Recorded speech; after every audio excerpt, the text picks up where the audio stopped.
ये स्टूडेंट्स, हम अपने जो बिज़नेस का फर्स्ट चैप्टर था उसमें हम टाइप्स ऑफ इंडस्ट्रीज़ कर रहे थे, जिसमें हमने सबसे पहले प्राइमरी इंडस्ट्री किया था, देन सेकेंडरी इंडस्ट्री, और अब हमने करना है टर्शरी इंडस्ट्री।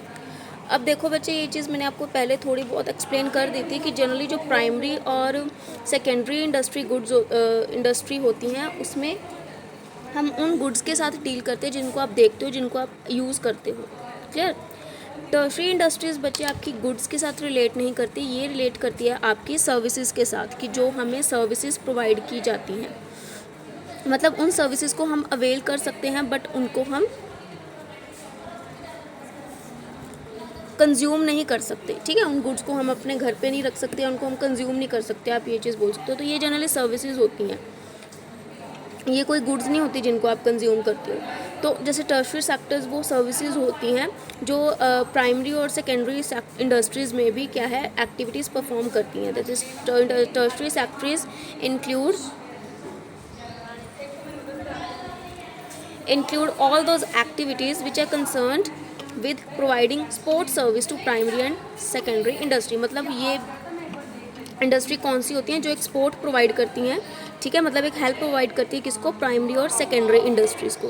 ठीक है, और जितनी भी अदर एक्टिविटीज़ होती हैं रिलेटिंग टू ट्रेड मीन्स जो भी हमने परचेज एंड सेल करनी होती है गुड्स की, उसके रिलेटेड जो भी हमें सर्विसेज प्रोवाइड की जाती हैं वो सर्विसेज हमें कौन प्रोवाइड करता है, टर्शरी इंडस्ट्री। अगर हम गुड्स की बात ना करें, ठीक है, अगर हम सपोज प्राइमरी इंडस्ट्री की बात ना करें, हमें भी क्या है बहुत नंबर ऑफ क्या है सर्विसेज दी जाती हैं। ठीक है, हम भी बहुत ज़्यादा सर्विसेज अवेल करते हैं। सबसे इम्पॉर्टेंट वन तो जैसे हम मोबाइल फ़ोन है, मोबाइल फ़ोन में इंटरनेट चलाते हैं, तो इंटरनेट इज़ व्हाट। ठीक है, इंटरनेट को आप देख तो नहीं रहे हो ना, उसको देख नहीं सकते हो आप, बट वो क्या है एक सर्विस है, उसके लिए आप पे करते हो, तो उस सर्विस को आप क्या करते हो, यूज़ करते हो। क्लियर? ट्रांसपोर्ट है, जैसे रेलवे हो गया, बसेस होगी। ठीक है, तो ये आपका क्या करती हैं, आपका जो डिस्टेंस है उसको क्या करती हैं, कवर करती है। मतलब ये आपको एक सर्विस प्रोवाइड करती है कि आप एक डेस्टिनेशन से दूसरी डेस्टिनेशन पे जा सकते हो। क्लियर? बैंकिंग हो गया, लाइक बैंकिंग में क्या होता है कि हम अपने पैसों को सेव करवा के रख सकते हैं। ठीक है, अपने अकाउंट्स ओपन करते हैं, तो बैंकिंग भी हमें क्या प्रोवाइड करती है, सर्विस प्रोवाइड करती है। किस रिलेटेड सर्विस की, हम अपने पैसों को वहाँ पर सेव रख सकते हैं। ठीक है, तो इसमें रिलेटिंग टू हमारी इंडस्ट्री जो प्राइमरी और सेकेंडरी इंडस्ट्री है, मतलब अब हमने बिजनेस पॉइंट ऑफ व्यू से बोलना है टर्शरी सेक्टर को, तो बिजनेस पॉइंट ऑफ व्यू के अकॉर्डिंग नंबर ऑफ़ ऐसी एक्टिविटीज़ होती हैं जिनमें जो है टर्शरी इंडस्ट्रीज़ में आती हैं। क्लियर? जैसे देखो इसमें सर्विसेज आएंगी लाइक ट्रांसपोर्ट की सर्विस। जैसे ट्रांसपोर्ट है कि अगर हमने सपोज कर लो एक जगह से दूसरी जगह पर अपना सामान भेजना है, तो वो कैसे जाएगा, थ्रू लोड। ठीक है, लोडिंग करने पे, लोडिंग किस पे करोगे, थ्रू द ट्रांसपोर्ट होगी। चाहे वो लोडिंग आपकी ट्रक्स पे हो, या चाहे वो आपकी लोडिंग बस पे हो, या ट्रेन्स में हो, शिप पे हो। ठीक है, तो ये चीज़ें क्या हैं, ये सर्विसेज हैं जो कि आपको हेल्प प्रोवाइड करती है किसको, प्राइमरी और सेकेंडरी इंडस्ट्रीज़ को। बैंकिंग होगी, इंश्योरेंस बिजनेस भी अपना इंश्योरेंस करवाते हैं। अगर हम नॉर्मली पर्सनस की बात करें तो हम नॉर्मल पर्सनस भी अपना इंश्योरेंस करवाते हैं। ठीक है, तो वो क्या है, वो सर्विसेज होती हैं आपकी। वेयर हाउसिंग हो गया, वेयर हाउसिंग किस में आएगा, वेयर हाउसिंग भी बिज़नेस में आएगा। आपके बिज़नेस में जो भी हमारा सामान होता है कि जब हम एक बार में अपना सामान जो है प्रोड्यूस कर लेते हैं, तो उनको हम कहीं ना कहीं, क्योंकि एक बार में हमारा सारा सामान मार्केट में नहीं बिकता, तो उसके लिए हमें उस जगह को, चीज़ों को क्या करके रखना पड़ता है, स्टोर करके रखना पड़ता है। तो जहाँ हम अपने सामान को स्टोर करके रखते हैं उसको हम क्या बोलते हैं, वेयर हाउसिंग। तो वेयर हाउसिंग भी क्या है, एक फैसिलिटी है, एक सर्विस है जो कि प्रोवाइड की जाती है।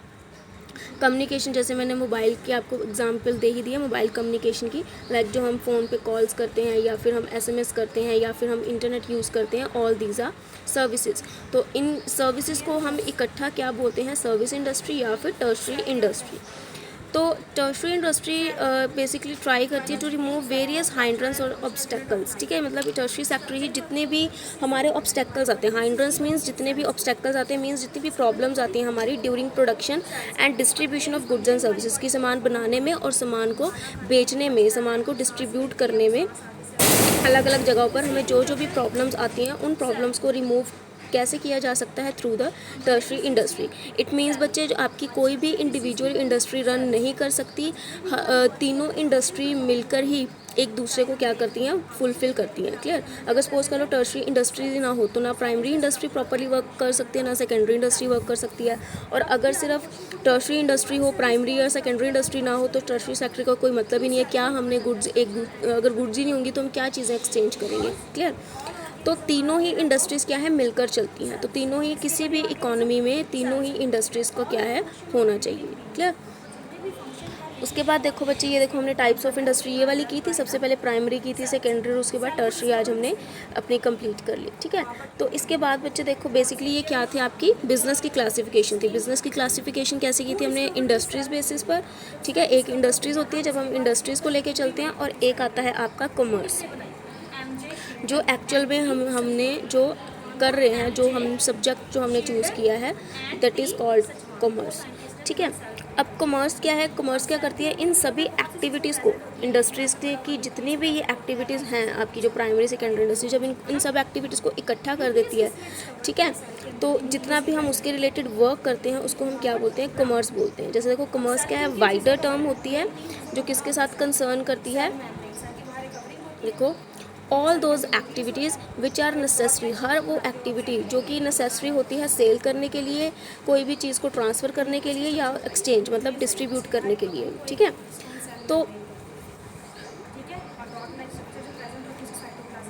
तो इनमें कौन कौन सी एक्टिविटीज़ जाती है हमारी सेल या एक्सचेंज में, जितनी भी हम यहाँ पर एक्टिविटीज़ करते हैं, लाइक चाहे आपका पोल्ट्री फार्म है या कैटल फीडिंग है। ठीक है। कोई भी अगर आप इंडस्ट्री लेके चल रहे हो, तो अगर आप उस इंडस्ट्री पे वर्क करो तो आपका मेन फोकस किस पे है, उसकी उन चीज़ों को सेल करना। ठीक है। चाहे वो आप प्राइमरी से लेके चलो, चाहे सेकेंडरी से लेके चलो, चाहे आप टर्शरी से लेके चलो। ठीक है।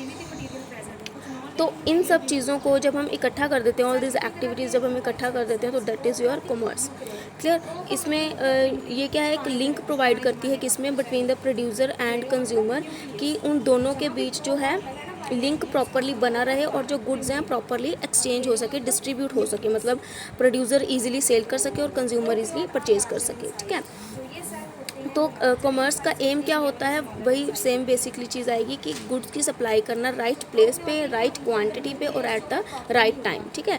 मतलब सही टाइम पे, सही प्लेस पे, मतलब जहाँ सही प्लेस होने का मतलब डजेंट मीन कि कंज्यूमर के घर पे जाके हमने सामान दे के आना, दैट डजेंट मीन। कि राइट प्लेस मीन्स कि सही जगह पर हमने उनको सप्लाई करनी है। अब सही जगह ये भी नहीं है कि एक प्लेस से रिलेटेड नहीं करती, वो जैसे किसी भी चीज़ से रिलेट कर सकती है। राइट प्लेस होने का मतलब ये है कि जहाँ पर डायरेक्ट लिंक बने बिटवीन प्रोड्यूसर एंड कंज्यूमर। अब वो डायरेक्ट लिंक किसी मार्केट में भी बन सकता है, सपोज हम बाज़ार जा रहे हैं। ठीक है। और अगर हम देखो अब ऑनलाइन परचेजिंग करते हैं, तो ऑनलाइन परचेजिंग में भी किसका लिंक बनता है, प्रोड्यूसर का एंड कंज्यूमर का। ठीक है। मतलब या तो सेलर है या फिर कंज्यूमर है। तो ये सब चीज़ें क्या होती हैं, राइट प्लेस। ठीक है। At right, in the right quantity. ठीक है। इन द राइट क्वांटिटी मतलब कि उसका सही प्राइस हो, सही हम उनको प्रोवाइड कर रहे हैं सामान, और एट द राइट टाइम मतलब जब हमने ट्रांजैक्शन अपनी की, सपोज मैं बाज़ार गई, मैंने सामान ख़रीदा, तो वो इट्स राइट टाइम पे मैंने क्या कर दिया, चीज़ को परचेज़ कर ली, तो दैट इज़ योर कॉमर्स। ठीक है। तो कॉमर्स में बेसिकली होता है कि हमने अपनी जो भी एक्सचेंज है, जो भी लिंक है बिटवीन प्रोड्यूसर एंड कंज्यूमर, उसको स्मूथ रखना है, फ्री रखना है, मतलब किसी भी तरह का उसमें ऑब्स्टैकल नहीं होना चाहिए। ठीक है। मतलब प्रॉब्लम नहीं होनी चाहिए।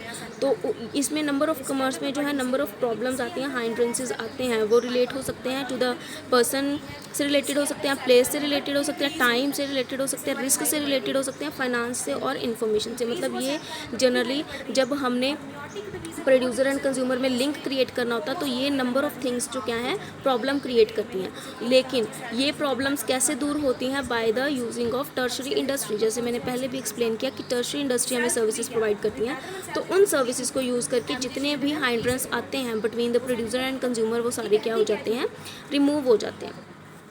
तो बेसिकली अब देखो हमने इसमें फंक्शंस ऑफ कॉमर्स में हमने यही चीज़ करनी है कि कॉमर्स के बेसिकली फंक्शंस क्या हैं। कॉमर्स क्या करती है कि जितने भी, क्योंकि हमने देखो कॉमर्स का मीनिंग हमने क्या किया कि इसमें हम सारी एक्टिविटीज़ को लेकर चलते हैं जो कि किसके साथ रिलेट करती हैं, sale of goods and services के साथ। ठीक है। वो सारी एक्टिविटीज़ कौन सी होगी, पर्सन हो गया, प्लेस हो गया, time, risk, finance and information. तो इन चीज़ों को दूर कौन करता है, कॉमर्स दूर करता है। जैसे देखो hindrance of commerce, sorry hindrance of person, hindrance of occur क्यों हुआ है? Due to lack of contact and communication between producer and consumer. देखो हाइंड्रेंस ऑफ पर्सन या पर्सन की प्रॉब्लम कब क्रिएट होती है? जब प्रोड्यूसर और कंज्यूमर एक दूसरे के साथ कॉन्टैक्ट नहीं कर पाते, कम्युनिकेट नहीं कर पाते, ट्रेड नहीं कर पाते, ठीक है। तो कॉमर्स ने इस हाइंड्रेंस को कैसे रिमूव किया? Through trade. ट्रेड मीन्स कि चीज़ों को डायरेक्टली किसको बेचना? कंज्यूमर्स को बेचना, मतलब बायर एंड सेलर का लिंक होना ज़रूरी है। ये चीज़ किसने क्रिएट की? कॉमर्स ने, कि बायर एंड कंज्यूमर का लिंक होना क्या है? ज़रूरी है, ठीक है। तो ये चीज़ें चाहे आप उसको किसी भी प्लेस के साथ कंसीडर करो कि एक पर्टिकुलर प्लेस के साथ, चाहे आप उसको ऑनलाइन ट्रांजैक्शन के साथ करो, जहाँ से भी रिलेट करो, कि मींस अगर आप कोई भी चीज़ सेल एंड परचेज कर रहे हो तो उसमें डायरेक्ट कॉन्टैक्ट किसका होना चाहिए? प्रोड्यूसर एंड कंज्यूमर का, जिसको आप क्या बोलते हो? ट्रेड बोलते हो, ठीक है। Trade means what? कि जहाँ पर बायर और सेलर क्या करते हैं? एक दूसरे के साथ कॉन्टैक्ट करते हैं, ठीक है, मतलब एक दूसरे के साथ डीलिंग करते हैं, सेल एंड परचेज करते हैं। देन देखो हाइंड्रेंस ऑफ प्लेस। अब hindrance of place means related to the place की जोग्राफिकल सेपरेशन, ठीक है, कि मतलब एक जैसे प्रोड्यूसर है या एक कंज्यूमर है, ठीक है। सपोज कर लो मैं फिरोज़पुर में हूँ, ठीक है, तो मुझे चंडीगढ़ से या कहीं से भी कोई सामान परचेज करना है, तो वो कैसे चीज़ हो सकता है? अगर सपोज मैं एक प्रोड्यूसर हूँ, चाहे मैं सपोज एक कंज्यूमर हूँ, क्लियर। अगर सपोज मैं एक प्रोड्यूसर हूँ तो मुझे ज़्यादा सामान चाहिए, ठीक है, तो वो ज़्यादा सामान मैं कहीं दूसरे शहर से या दूसरी स्टेट से कैसे लेके आ सकती हूँ, ठीक है। तो वो चीज़ होती आपकी हाइंड्रेंस ऑफ प्लेस, क्लियर। बट इसमें क्या है कि प्रोड्यूसर को नीड होती है कि गुड्स की अवेलेबल करवाना कंज्यूमर्स को, जो क्या है different corners of the country में है, डिफरेंट जगहों पे है, ठीक है। तो कॉमर्स ने क्या किया? उस प्रॉब्लम को रिमूव किया। कैसे? By mean of transport. By mean of transport means कि ट्रांसपोर्ट में आपकी नंबर ऑफ थिंग्स आएंगी, लाइक ट्रक, जैसे मैंने ट्रक की एग्जाम्पल दी, ट्रेन्स की एग्जाम्पल दी, ठीक है, शिप्स की एग्जांपल दी। तो ये सब चीज़ें क्या है? ट्रांसपोर्ट है। आज भी आप देखोगे कि नंबर ऑफ जो चीज़ें हैं आपकी, क्लियर, जो बहुत सा सामान होता है कि हम बाहर से देखो चीज़ों को मंगवाते हैं, तो वो कैसे पॉसिबल हुआ? Through transport. अगर ट्रांसपोर्ट ही ना होता तो हम देखो बाहर से चीज़ें नहीं मंगवा सकते थे, हम बाहर से चीज़ें इंपोर्ट नहीं कर सकते थे, या अपने इंडिया से चीज़ें जो क्या है बाहर एक्सपोर्ट नहीं कर सकते थे, मतलब बाहर भिजवा नहीं सकते थे। इंपोर्ट मतलब होता है बच्चे कि हम बाहर की कंट्री से कुछ ना कुछ इंपोर्ट करते हैं अपनी कंट्री में, और एक्सपोर्ट क्या होता है कि अपनी कंट्री से कोई सामान हम बाहर भेज रहे हैं। तो ये चीज़ें पॉसिबल ही नहीं हो पाती अगर आपके पास प्रॉपर ट्रांसपोर्ट फैसिलिटी ना होती। तो कॉमर्स में ये आपकी एक्टिविटी आती है कि इसमें हाइंड्रेंस ऑफ प्लेस आपका रिमूव होता है। कैसे? बाय यूजिंग द ट्रांसपोर्ट, ठीक है, क्योंकि ट्रांसपोर्ट से आपकी ईजिली गुड्स क्या है मूव हो जाती हैं from the place of production, मतलब जहाँ पे आपने प्रोडक्शन किया, और to the market for sale. Market में अब देखो हम मार्केट में सामान लेने जाते हैं तो हम डायरेक्टली जहाँ पर चीज़ें प्रोड्यूस हो रही हैं वहाँ थोड़ी जाते हैं, वहाँ से उस प्रोडक्शन, उस फैक्ट्री से चीज़ें क्या आती हैं? मार्केट में आती है, और हम फिर मार्केट में लेने जाते हैं, ठीक है। तो अगर वही है कि ट्रांसपोर्ट ही ना हो तो वो प्रोडक्शन वाली फैक्ट्री वाली चीज़ें मार्केट में नहीं आ सकती। अब हम डायरेक्टली फैक्ट्रीज़ में थोड़ी जाते हैं सामान लेने, क्लियर। तो कॉमर्स ने क्या रिमूव किया? हाइंड्रेंस ऑफ प्लेस जो है उसको रिमूव किया बाय यूजिंग द ट्रांसपोर्ट। अब देखो हाइंड्रेंस ऑफ टाइम हाइंड्रेंस मतलब कि देखो ये ज़रूरी नहीं होता बच्चे, और जनरली होता भी है कि जो आपकी प्रोडक्शन और कंजम्पशन में क्या होता है, एक टाइम गैप होता है। मतलब चीज़ें जो आपकी, ये नहीं होता कि अभी आपकी चीज़ें प्रोड्यूस हो रही हैं और साथ ही साथ वो आपकी कंज्यूम हो रही हैं, नहीं। देखो जब तक वो अभी प्रोड्यूस हो रही हैं, प्रोड्यूस होकर जब तक वो मार्केट में नहीं आ जाती, उसमें बहुत टाइम गैप होता है। और ज़रूरी नहीं कि जितनी भी चीज़ें आपने अपनी प्रोड्यूस की हैं, बनाई हैं, वो सारी की सारी क्या है बिक जाएं, ये ज़रूरी नहीं होता। तो उसके लिए क्या है, उस टाइम गैप को रिमूव करने के लिए क्या फैसिलिटी जो है वो यूज़ की गई? स्टोरेज एंड वेयर हाउसिंग, ठीक है। Storage and warehousing activity use की गई, जो क्या रिमूव करती है? हाइंड्रेंस ऑफ टाइम को, हाइंड्रेंस ऑफ टाइम जो है उसको क्या करती है? रिमूव करती है, ठीक है। क्योंकि देखो जो आपका टाइम गैप है between the production and consumption, कि जो चीज़ प्रोड्यूस करनी है और जो चीज़ कंज्यूम करनी है, उसमें टाइम गैप है। तो उस टाइम के अंदर हमने अपने सामान को क्या है बचा कर रखना होता है, ठीक है, स्टोर करके रखना होता है ताकि वो ख़राब ना हो। तो उस फैसिलिटी को कॉमर्स में हम क्या बोलते हैं? स्टोरेज एंड वेयर हाउसिंग, ठीक है। इसमें क्या होता है? Holding of stock of goods to be sold as and when required, मतलब गुड्स के स्टॉक को हम होल्ड करके रखें, बचा कर रखें, ठीक है, तब तक जब तक कि वो बिक नहीं जाते, ठीक है, तो उस हाइंड्रेंस को किसने रिमूव किया? स्टोरेज एंड वेयर हाउसिंग में। अब देखो बच्चे, hindrance of risk. Hindrance of risk means कि कोई जो हाइंड्रेंस है वो रिस्क की वजह से अक्कर हो जाता है। ऐसे को समटाइम्स ज़रूरी नहीं कि हमारी फैक्ट्री में सामान जो काम है स्मूथली चले। सम टाइम हो सकता है कि हमारी फैक्ट्री में चोरी हो सकती है, या आग लग सकती है, या एक्सीडेंटली कुछ भी डैमेज हो सकता है हमारी फैक्ट्री में। ठीक है, तो उस रिस्क को रिमूव कैसे किया गया? बाय यूजिंग द इंश्योरेंस, कि हम अपनी चीज़ों का क्या करवाते हैं? इंश्योरेंस। लाइक इंश्योरेंस की अगर एग्जांपल है, अगर हम बिजनेस में ना सोचें तो अगर हम अपनी जनरल लाइफ में भी इंश्योरेंस करवा के चलते हैं। लाइक बहुत से लोग जो लाइफ इंश्योरेंस करवाते हैं, या फिर अपने कार इंश्योरेंस करवाते हैं, या फिर बाइक इंश्योरेंस करवाते हैं, तो वो क्यों करवाते हैं? ड्यू टू रिस्क, मतलब रिस्क को रिमूव करने के लिए। तो ये क्या है कि ये सर्विस है। तो कॉमर्स में भी जब हम बिज़नेस के रिलेटेड रिस्क को रिमूव करवाते हैं, अपनी गुड्स का इंश्योरेंस करवाते हैं, तो ये एक्टिविटी किसके अंडर आती है? आपकी कॉमर्स के अंदर आती है। मतलब कॉमर्स हर एक प्रॉब्लम को सॉल्व करता है, आपकी जो भी बिज़नेस की प्रॉब्लम आती है। ठीक है, तो hindrance of risk, risk factor कैसे रिमूव होगा? Due to insurance of goods, कि हम अपने गुड्स का क्या करवा लें? इंश्योरेंस करवा लें। और अगर सपोज करो इन बाई चांस अगर आग भी लग जाएगी तो हमें कोई प्रॉब्लम नहीं होगी। ठीक है, हमें ईजिली उस जो हमारी गुड्स बेकार होगी है, ईजिली हमें उसका क्लेम किससे मिल जाएगा? इंश्योरेंस कंपनी से मिल जाएगा। मतलब हमारे जो पैसे हैं डूबेंगे नहीं, मतलब हमें लॉस नहीं होगा। हाइंड्रेंस ऑफ फाइनेंस। अब देखो हाइंड्रेंस ऑफ फाइनेंस क्या, अब देखो ईजी नहीं है ये कि कोई भी अपना जो बिज़नेस है वो स्टार्ट कर सके। ठीक है, उसके लिए हमें किसकी नीड होती है? पैसों की। अब हर किसी के पास इतना पैसा, इंडिविजुअली इतना पैसा नहीं होता कि कोई बड़ा लेवल पर बिज़नेस खड़ा कर सके। क्लियर? उसके लिए हमें किसकी नीड होती है? जैसे मैंने पहले ही बोला, बिज़नेस जब भी आपको स्टार्ट करना होता है तो उसके लिए आप जो भी पैसा लगाते हैं उसको हम क्या बोलते हैं? कैपिटल बोलते हैं। ठीक है, बिज़नेस लैंग्वेज में। तो कॉमर्स में ये रिमूव कैसे दूर हुई? By using banking and financing institution, मतलब बैंकिंग की फैसिलिटी यूज़ करके और फाइनेंसिंग इंस्टीट्यूट की फैसिलिटीज़ यूज़ करके, सर्विसेज यूज़ करके हम जो है हाइंड्रेंस ऑफ फाइनेंस को क्या कर सकते हैं? रिमूव। क्योंकि देखो बच्चे, बैंकिंग है, बैंकिंग भी आपको क्या देती है? बिज़नेस के लिए लोन देती है कि आप कोई भी बिज़नेस सेटअप कर सकते हो। और अलग से फाइनेंसिंग इंस्टीट्यूशंस भी होते हैं जिनका काम क्या होता है? सिर्फ फाइनेंस प्रोवाइड करना। मतलब बैंकिंग एक बैंक हो गया, अलग एक ब्रांच हो गई, और फाइनेंसिंग इंस्टीट्यूशन एक अलग से प्राइवेट इंस्टीट्यूट्स ओपन हुए होते हैं जिसमें सिर्फ लोगों का काम होता है, जिनमें उस इंस्टीट्यूट का काम होता है सिर्फ लोगों को पैसा देना। जैसे बैंकिंग में तो हम खुद अपने अकाउंट्स भी ओपन करवा लेते हैं ना, बहुत सी सर्विसेज प्रोवाइड करता है बैंकिंग तो हमें। लेकिन फाइनेंसिंग इंस्टीट्यूशंस में हमें कोई ये नहीं होता कि अपना कोई सेविंग अकाउंट या फिर करंट अकाउंट ऐसा कुछ ओपन करने की ज़रूरत नहीं होती। फाइनेंसिंग इंस्टीट्यूशन का काम होता है सिर्फ लोन देना। ठीक है, तो इन फैसिलिटीज़ को हम कैसे यूज़ कर सकते हैं? क्यों यूज़ करते हैं? ताकि हम अपने बिज़नेस को अच्छे से चला सकें, अपने बिज़नेस में फाइनेंस लेके आ सके, पैसा लेके आ सके। ठीक है, देन आती है हाइंड्रेंस ऑफ इंफॉर्मेशन। अब हाइंड्रेंस ऑफ इंफॉर्मेशन अकर हो जाती है? ठीक है, means due to lack of product awareness on the part of consumers. मतलब समटाइम्स इस हाइंड्रेंस की वजह से जो प्रोडक्ट की अवेयरनेस है हम कंज्यूमर को नहीं दे पाते कि कोई भी पर्टिकुलर प्रोडक्ट है उसमें क्या क्या बेनिफिट्स हैं। ठीक है, क्या वो हमारी हेल्थ के लिए अच्छा होगा। ठीक है, जैसे अब नॉर्मली एडवर्टीजमेंट है, तो अब कॉमर्स में देखो, अब कॉमर्स में ये हाइंड्रेंस कैसे रिमूव होगी? बाय यूजिंग द एडवर्टाइजिंग, जो एडवर्टाइजमेंट करते हैं हम। क्लियर?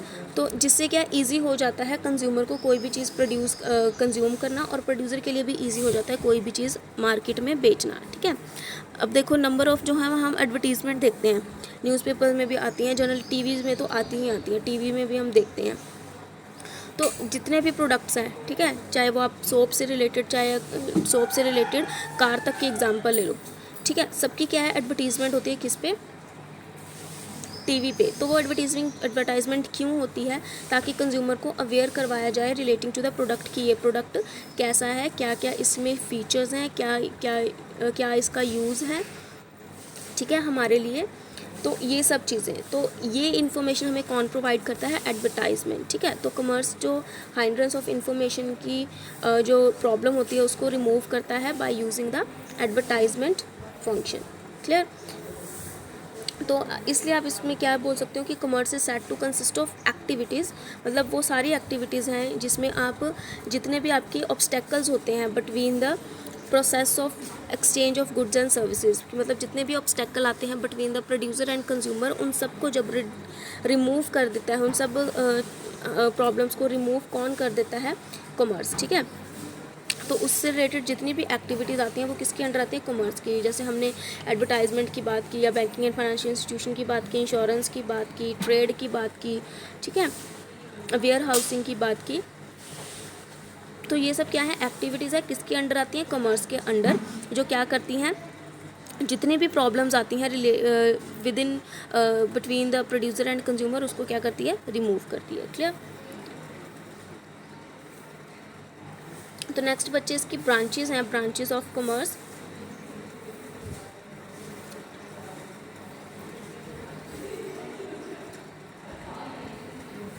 अब ब्रांचेस ऑफ कॉमर्स में देखो बच्चे 2 टाइप्स आती हैं।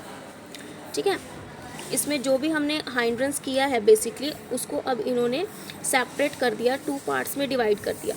अब देखो सबसे मेन चीज़, सबसे पहले देखो हमने हाइंड्रेंस ऑफ प्लेस किया था। हाइंड्रेंस ऑफ प्लेस किसके साथ रिलेट, इस पर्सन किया था, वो किसके साथ रिलेट किया था? हमने ट्रेड के साथ। ट्रेड मीन्स कि relation between buying and selling of goods. Trade मतलब कि बाइंग करना या फिर सेल करना गुड्स का। ठीक है, या फिर हम परचेज करें या फिर गुड्स को सेल करें, वो क्या होता है कॉमर्स की लैंग्वेज में? ट्रेड। ठीक है, एड्स टू ट्रेड और ऑक्सिलरीज टू ट्रेड क्या होता है? वो सारी एक्टिविटीज़ जो कि ज़रूरी हैं purchase and sale of goods करने के लिए, उन सबको हम क्या बोलते हैं? Aids to trade. अब देखो एड्स टू ट्रेड में वो सब चीज़ें दोबारा आएंगी आपकी, जैसे इंश्योरेंस हो गया, एडवर्टाइजमेंट हो गया, वेयर हाउसिंग हो गया, ट्रांसपोर्ट हो गया, ये सब चीज़ें किस में आएंगी? Aids to trade. मतलब ये क्योंकि ये सारी ही एक्टिविटीज़ इंपॉर्टेंट होती हैं परचेज एंड गुड्स की, परचेज एंड सेल करने के लिए। मगर अगर ये एक्टिविटीज़ नहीं होंगी तो आप इजीली गुड्स को सेल या फिर परचेज नहीं कर सकते। ठीक है, जब हम सिंपली परचेज एंड सेल की बात करते हैं, मीन्स बाइंग एंड सेलिंग की बात करते हैं, तो वो होता है ट्रेड। जिन एक्टिविटीज़ को यूज़ करके आप ट्रेड करते हो उसको हम क्या बोलते हैं? Aids to trade. अब देखो, अब इनको हम थोड़ा डीपली करते हैं। Trade means, trade refers to buying and selling of goods and services with the aim of earning profit. Clear? Trade देखो क्या होता है बच्चे, कि हमने गुड्स एंड सर्विसेज को क्या करना है? बाय करना है एंड सेल करना है। क्यों करना है? With the aim of earning profit. क्यों हम बिजनेस क्यों करते हैं? बेसिकली बिजनेस में हमारा मेनली क्या होता है? ट्रेड। तो हम बिजनेस क्यों करते हैं? प्रॉफिट्स अर्न करने के लिए। ठीक है, तो ये आपका क्या है? कॉमर्स का एसेंशियल पार्ट है। अगर ट्रेड ही नहीं होगा तो ऑब्वियसली एड्स टू ट्रेड भी हम नहीं यूज़ कर सकते। अगर हमारा buying and selling of goods and services का कंसेप्ट ही नहीं है, सपोज अगर मैं मार्केट से कोई सामान लेके नहीं आ रही, ठीक है, मतलब रॉ मटेरियल मैंने परचेज़ नहीं किया, उसके बाद मैंने गुड्स नहीं तैयार की, मैंने उनको बेचा नहीं है, ठीक है, या फिर मैं बनी बनाई गुड्स मार्केट से नहीं लेके आई और ना ही मैंने उनको आगे बेचा है, तो अगर मैंने ट्रेड ही नहीं किया तो मेरे लिए एड्स टू ट्रेड का कोई मतलब ही नहीं है। तो ट्रेड होगा तभी एड्स टू ट्रेड होगा आपका, अदरवाइज़ नहीं। तो इसलिए जो ये ट्रेड क्या होता है? एसेंशियल पार्ट है कॉमर्स का। ठीक है, तो इसमें हमने क्या होता है, अपने जो हमने गुड्स को प्रोड्यूस किया है या जो हमने गुड्स को ट्रेड किया है, वो उसको हम क्या कर सके? अवेलेबल करवा सके to the ultimate consumer, means जिसने उसको परचेज करना है। तो ट्रेड की एब्सेंस में, अगर ट्रेड ही नहीं होगा तो प्रोड्यूसर एंड कंज्यूमर को क्या करना पड़ेगा? एक दूसरे को सर्च करना पड़ेगा। सर्च करने का मतलब हमें नहीं पता होगा कि कौन प्रोड्यूसर है या कौन कंज्यूमर है। तो ऑब्वियसली वही चीज़ अगर मैं बोल रही थी कि अगर ट्रेड ही नहीं होगा तो पॉसिबल ही नहीं है कि हम कोई भी प्रोडक्शन एक्टिविटी कर सकें या कोई भी हम प्रोडक्शन कर सकें। तो ट्रेड बेसिकली क्या रिमूव करता है? हाइंड्रेंस ऑफ पर्सन, जैसे हमने पहले किया, क्योंकि ये क्रिएट क्या करता है? लिंक क्रिएट करता है between consumer and producer. Clear? तो जो भी पर्सन एंगेज होते हैं इन ट्रेड उसको हम क्या बोलते हैं? या तो ट्रेडर या फिर मिडल मैन। ठीक है, मतलब जैसे सपोज कर लो एक प्रोड्यूसर है, वो ट्रेड करता है। ट्रेड मीन्स वो मार्केट से सामान लेके आता है और कस्टमर्स को बेच देता है, तो वो क्या है? ट्रेडर हुआ। ठीक है, या उसको हम मिडल मैन बोल सकते हैं। अब देखो क्लासिफिकेशन ऑफ ट्रेड क्या होती है? जोग्राफिकल एरियाज़ के बेसिस पे हम ट्रेड को क्लासीफाई करते हैं, इंटरनल ट्रेड और एक्सटर्नल ट्रेड बेसिस पर। अब देखो इंटरनल ट्रेड क्या होता है बच्चे? इंटरनल ट्रेड होता है जो आपकी कंट्री की बाउंड्री के अंदर ट्रेड हो रहा है। ठीक है, सपोज अगर इंडिया है कि सिर्फ जो ट्रेड इंडिया के अंदर अंदर हो रहा है उसको हम क्या बोलते हैं? Internal trade. मतलब जो भी हम buying and selling goods and services की करते हैं वो क्या है? Internal trade.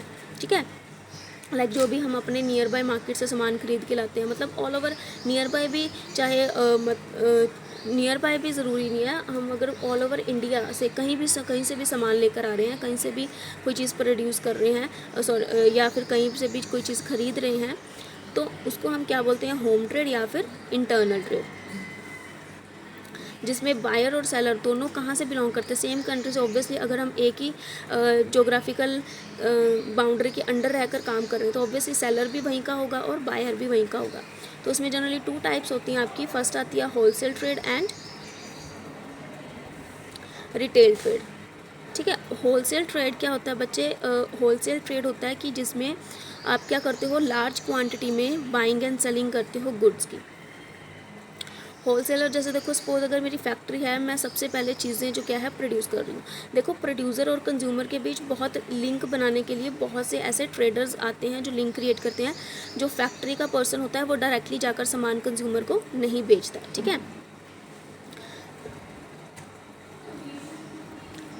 तो उसमें क्या होते हैं, नंबर ऑफ मिडल पर्सन्स होते हैं जो क्या है, प्रोड्यूसर का सामान प्रोवाइड करवाते हैं किसको, कंज्यूमर को। ठीक है, तो होलसेल ट्रेड में जो पर्सन ट्रेड करता है उसको हम क्या बोलते हैं, होलसेलर।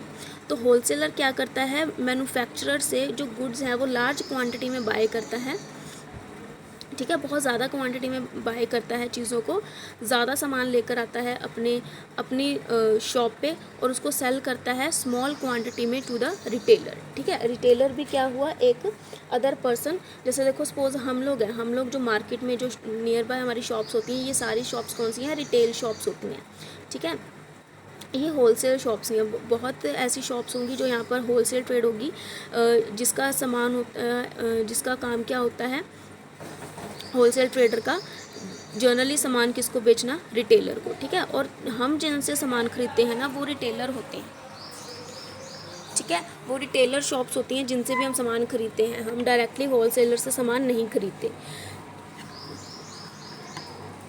तो इसमें बच्चे एक प्रॉपर एक चेन बनती है कि जो मैन्युफैक्चर होता है, मैन्युफैक्चरर होलसेलर को सामान बेचता है और होलसेलर किसको बेचता है, रिटेलर को, और देन आफ्टर रिटेलर वो सामान किसको देता है, हम कंज्यूमर्स को देता है। ठीक है,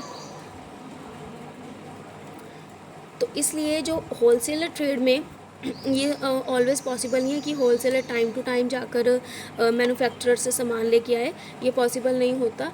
तो इसीलिए जो होलसेलर क्या होता है, लार्ज क्वांटिटी में सामान को क्या करता है, मैन्युफैक्चरर से बाय करता है। ठीक है, और एक लार्ज स्टॉक मेंटेन करके रखता है कि जब भी रिटेलर को नीड हो वो कहाँ से सामान ले सकता है, होलसेल मार्केट से ले सकता है। तो रिटेलर ट्रेड क्या होता है, अब रिटेलर ट्रेड होता है जहाँ पर सामान आपका स्मॉल क्वांटिटी में होता है। जैसे आप नॉर्मली किसी भी शॉप पे जाते हो, ठीक है, तो जहाँ से हम वो सामान खरीदते हैं तो वो क्या है, स्मॉल क्वांटिटी में अपने पास सामान रखते हैं, उनके पास बहुत ज़्यादा बल्क में सामान नहीं होता।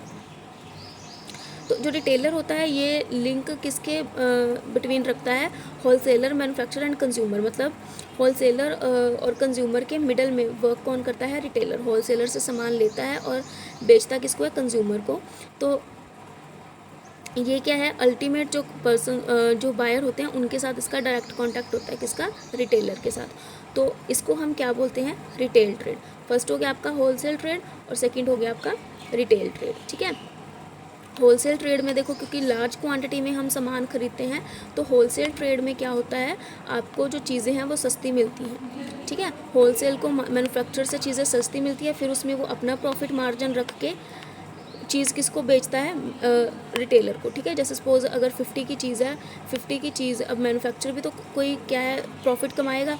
मैन्युफैक्चरर क्या करेगा, होलसेलर को वो चीज़ 60 में देगा। ठीक है, 60 में उसको वो चीज़ मिली, अब होलसेलर के पास 60 में वो चीज़ आई, अब वो भी अपना प्रॉफिट मार्जिन रखेगा, तो वो चीज़ किसको बेचेगा, रिटेलर को 70 में।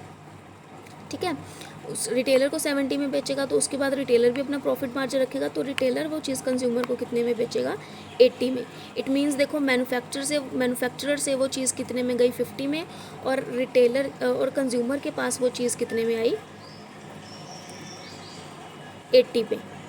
ठीक है, तो यही बेसिकली डिफरेंस होता है कि तभी जो कंज्यूमर है, कंज्यूमर के पास जो कंज्यूमर जो एक्चुअल में जो प्राइस पे करता है, उस प्राइस के जो पैसे होते हैं वो क्या होते हैं, ज़्यादा होते हैं, क्योंकि उसमें नंबर ऑफ़ ट्रेड फंक्शंस आपके आते हैं, लाइक होलसेल ट्रेड और रिटेल ट्रेडर, ठीक है। और ये भी क्यों आते हैं, क्योंकि ये आपकी कौन सी फैसिलिटी है, ट्रेड फैसिलिटी है। आपका टाइमिंग आपको हाइंड्रेंस पे आप इसको बोल सकते हो कि इसमें आपका टाइम रिमूव भी होता है, क्योंकि ज़रूरी नहीं है कि मैन्युफैक्चरर जो है वो डायरेक्टली सेल कर सके कंज्यूमर को, ठीक है। अब जैसे हम रिलायंस की बात करें, ठीक है, तो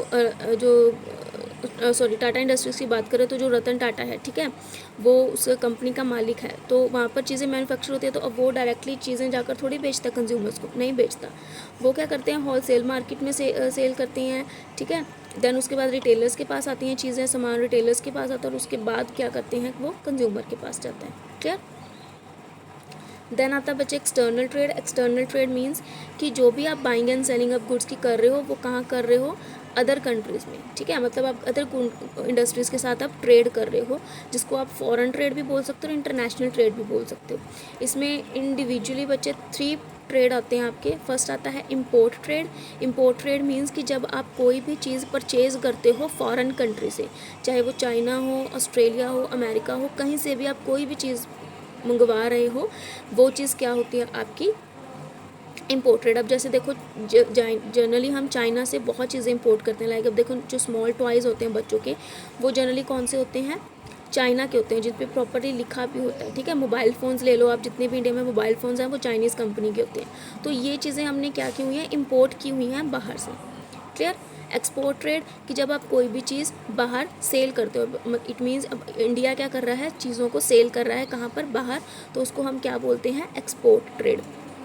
अब जैसे सपोज टी है, टी की एग्जांपल ले रहे हैं कि टी हम जो जनरली इंडिया से क्या कहाँ जाता है, जापान में, ठीक है। क्योंकि जापान में टी की खेती जो है वो ज़्यादा अच्छी नहीं होती, इंडिया में ज़्यादा है, तो टी को हम एक्सपोर्ट करते हैं जापान में, हम उसको क्या बोलते हैं, एक्सपोर्ट ट्रेड।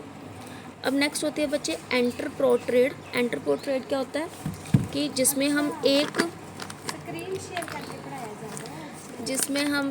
वीडियो बना रहे हैं, जिसमें हम एक कंट्री से चीज़ों को इंपोर्ट करते हैं और दूसरी कंट्री में चीज़ों को एक्सपोर्ट करते हैं, ठीक है।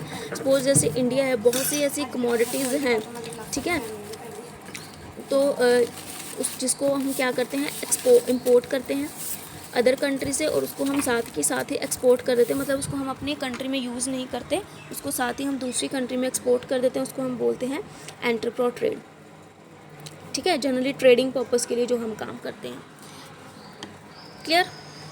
उसके बाद बच्चे आता है आपका एड्स टू ट्रेड और ऑक्सिलरी टू ट्रेड। ये हम अपना नेक्स्ट टॉपिक में करेंगे, क्लियर।